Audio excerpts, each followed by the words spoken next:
is uh, has begun on a good note for you.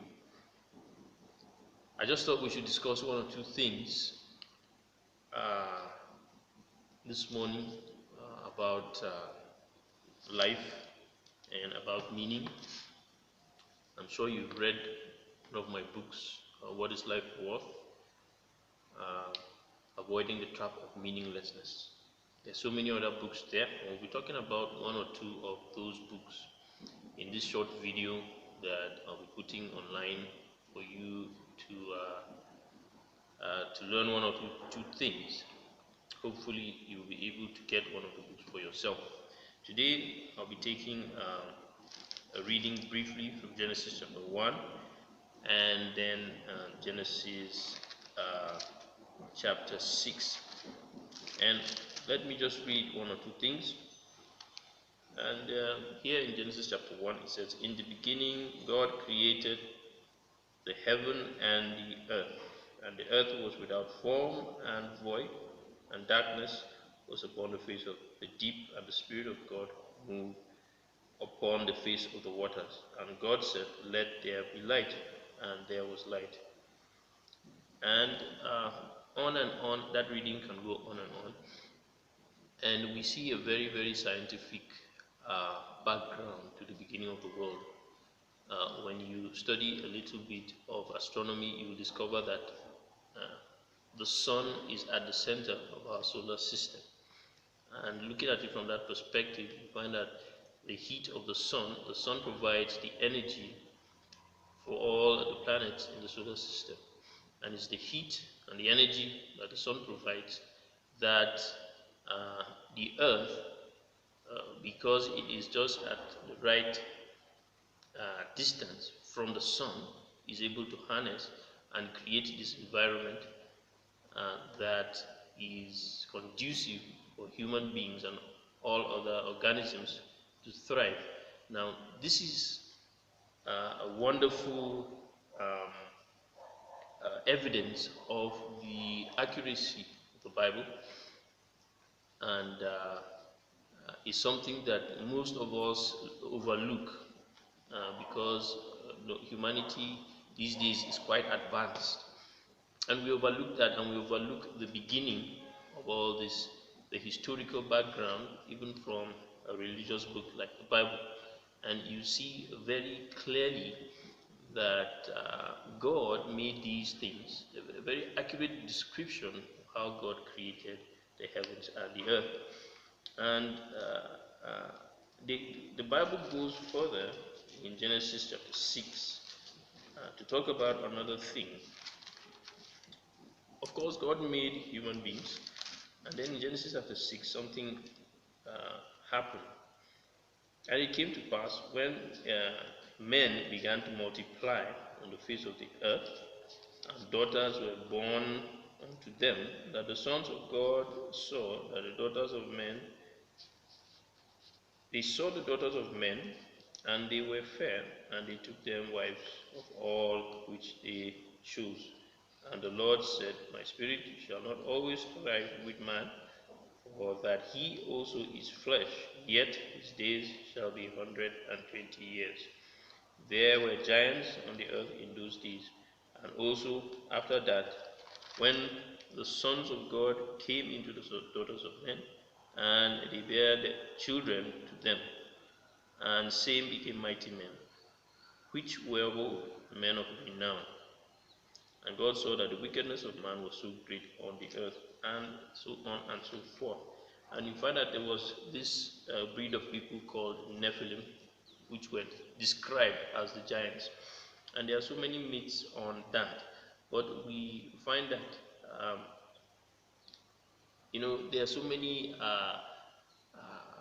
theories on whether man has always been alone on the face of the earth, or there were other species of human beings that maybe did not have earthly origin. Well, the Bible says they were. And so, as far as the Bible is concerned, that has already been put to rest. And there's evidence all over the world of buildings that were created when there was no technology, sculptures that were created when there was no technology, you know, from very strange circumstances. It was so difficult to understand how little human beings as we are right now could move so many heavy boulders of rock, to different places and all that.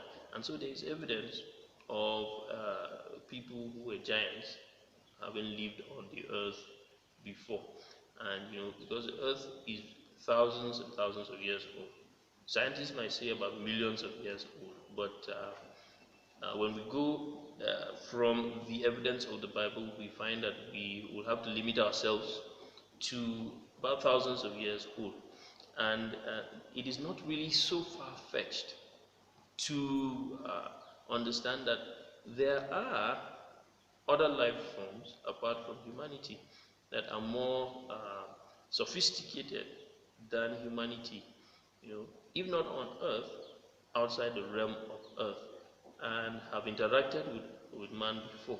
And that opens the door for understanding the existence of God Himself.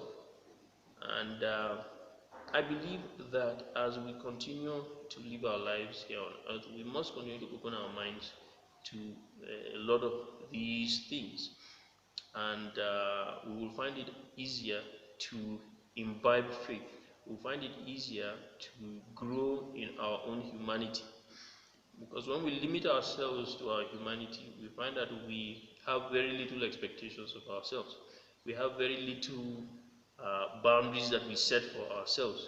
We think that we have reached the utmost, and we indulge in so many things that at the end of the day are not good for our earth, are not good for our bodies, are not good for our spiritual existence.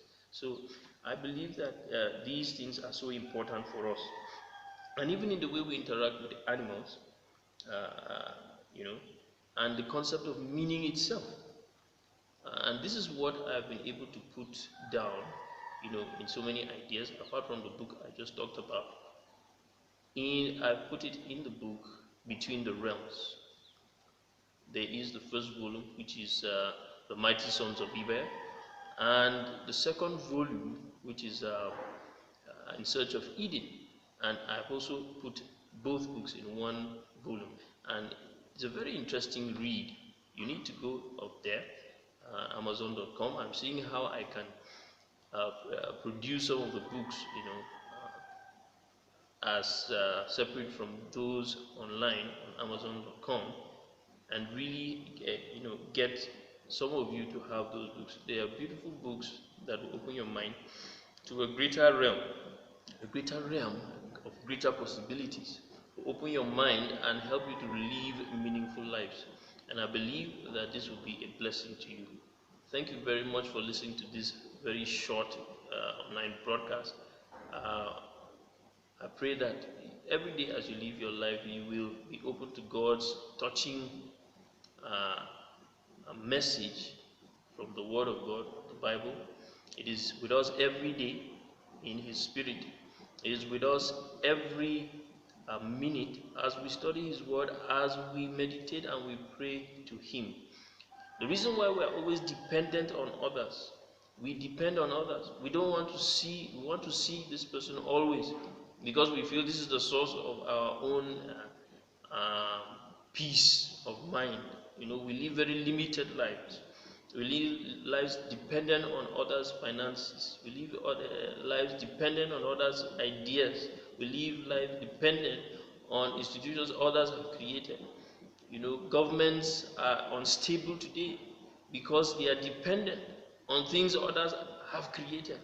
They are dependent on things that are far less than what they should be depending on. It is a mystery, and that is why we are unable to live out our potentials as human beings. There's so much chaos, so much poverty, and so much destruction due to violence and lack of peace. Today, I want to call upon you listening to this broadcast today that we need to live our lives being assured of our salvation, being assured that there is something greater than the here and now. And in that light, live a life dependent on God, a self-sufficient life. That because it is self-sufficient, because it is dependent on God in heaven. So let us continue to reach out and to call upon God